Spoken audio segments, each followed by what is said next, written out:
I torsdags den 8 juni gick en man med ursprung i Syrien men med flyktingrelaterat uppehållstillstånd i Sverige till attack med kniv mot ett antal barn på en lekplats i den franska staden Annecy. Vi på Riks har nu med oss den franska högerpolitikern Marion Maréchal, vice ordförande för partiet Reconquête, som ska ge sin syn på det som har hänt.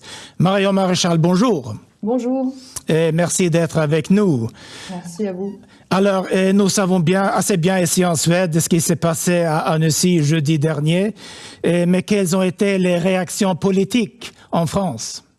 Alors en effet, une attaque monstrueuse. Je rappelle qu'il y a des bébés de 22 mois qui ont été attaqués à coups de couteau dans leur poussette. Donc c'est du jamais vu en France, bien que nous ayons eu de très nombreuses attaques terroristes par le passé. Rappelons quand même qu'il y a près de 250 personnes qui sont mortes du terrorisme en France sur ces dernières années, et précisément du terrorisme islamiste. Donc on a l'habitude, malheureusement, d'avoir des actes spectaculaires, mais celui-ci est particulièrement horrible. Il y a eu évidemment une énorme vague d'émotions. Il y a eu une tentative, et aussi, disons-le, du gouvernement et de la gauche de culpabiliser ceux qui ont demandé des réponses politiques. Il y a eu évidemment un reproche en récupération politique. Vous savez, c'est le fameux argument qui est censé contraindre tout le monde au silence.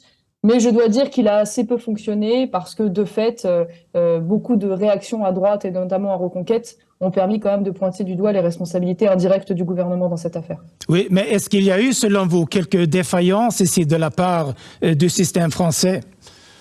Alors, il y a indéniablement eu des défaillances parce que, comme vous le savez, cet homme avait obtenu l'asile dans votre pays, en Suède. Du fait d'un certain nombre de traités, notamment des accords de Dublin, il est interdit de pouvoir déposer plusieurs demandes d'asile donc dans différents pays membres de cet accord, et que, de fait, la personne doit bénéficier de cet asile dans le pays qui lui a octroyé. Il existe un fichier européen des demandeurs d'asile. Il aurait donc suffi tout simplement que dans le temps des 15 jours de la demande, il y ait consultation de ce fichier pour pouvoir immédiatement fermer le dossier et renvoyer cette personne en Suède. Or, l'organisme en charge de cette étude a mis 7 mois avant de statuer, 7 mois.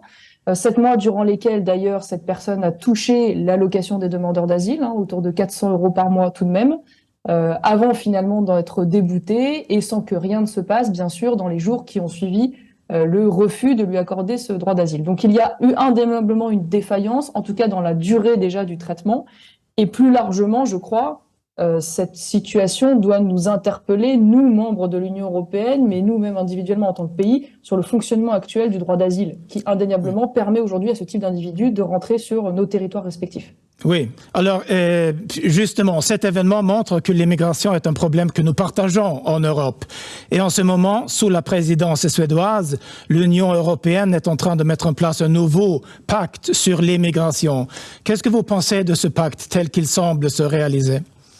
Alors j'ai suivi les échanges notamment qu'il y a eu au sein du Conseil européen sur les questions d'asile. Alors il y a quelques avancées positives, regardons-les quand même, grâce d'ailleurs à l'énergie déployée par Giorgia Meloni en Italie et un certain nombre d'autres pays qui ont été moteurs, malgré d'ailleurs l'opposition, il faut bien le rappeler, du gouvernement français et du gouvernement allemand, qui reste quand même dans un logiciel très immigrationniste.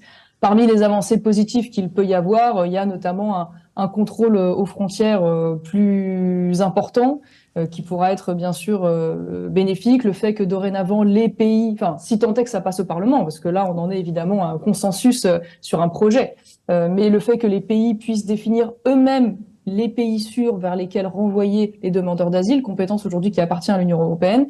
Mais regardons les choses en face, le texte est en soi malgré tout très insatisfaisant, parce qu'il faudrait une véritable révolution pour permettre finalement que ce droit d'asile revienne à l'esprit initial du droit d'asile. Vous savez que dans notre Constitution, on a un préambule qui date de 1946, qui parle du droit d'asile comme un droit accordé aux hommes persécutés en raison de leur action pour la liberté. C'est-à-dire que le droit d'asile, initialement, c'est quelques centaines de personnes qui sont en fait des combattants pour la liberté, c'est-à-dire en fait des souvent responsables politiques qui sont persécutés dans leur pays en raison de leurs engagements. Vous imaginez bien qu'on est très loin de cela aujourd'hui, parce qu'en fait, on est véritablement face à une nouvelle filière d'immigration clandestine, utilisée comme telle, bien sûr, par les ONG et l'ensemble des associations pro-migrants qui incitent finalement les migrants à passer par cette voie parce qu'ils savent qu'une fois que les personnes sont rentrées clandestinement en Europe, ont fait cette demande d'asile, ils ont finalement plus de chances à la fin de se maintenir sur le territoire que d'être véritablement expulsés, même s'ils ont été déboutés de ce droit. Oui. Alors, malheureusement pour nous, l'homme qui attaquait les enfants a un statut de réfugié en Suède. Et la Suède a accepté une immigration massive les 10 dernières années. Est-ce que cet attentat ne montre pas qu'une telle politique, où qu'elle soit menée en Europe, risque aussi de créer des effets malheureux pour les autres pays européens?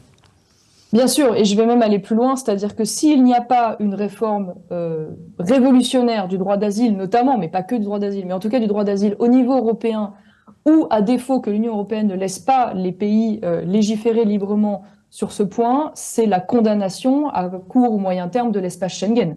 Oui. Et de la libre circulation des hommes. Parce qu'évidemment, c'est une mise en danger générale de l'ensemble des pays membres de l'espace Schengen, puisque comme vous venez de le dire, lorsque des pays accordent finalement des droits à des migrants, eh bien, il met dans le même panier l'ensemble des autres pays membres. Donc moi, ce que je crois, pour être raisonnable, c'est qu'il faudrait pouvoir s'accorder sur le fait qu'une personne qui rentre clandestinement sur le territoire européen ne peut faire aucune démarche pour obtenir le droit d'asile. Ça, c'est la première chose. C'est quelque chose qui s'applique par exemple aujourd'hui en Australie ou même au Danemark, et ça me paraît être du bon sens le plus élémentaire. La deuxième chose, c'est qu'il faut revoir les critères d'octroi du droit d'asile. Une fois de plus, aujourd'hui, le droit d'asile est devenu un droit extrêmement large qui est accordé à toute forme de personnes qui pourraient subir des discriminations ou même des difficultés parfois simplement d'accès aux soins dans son pays.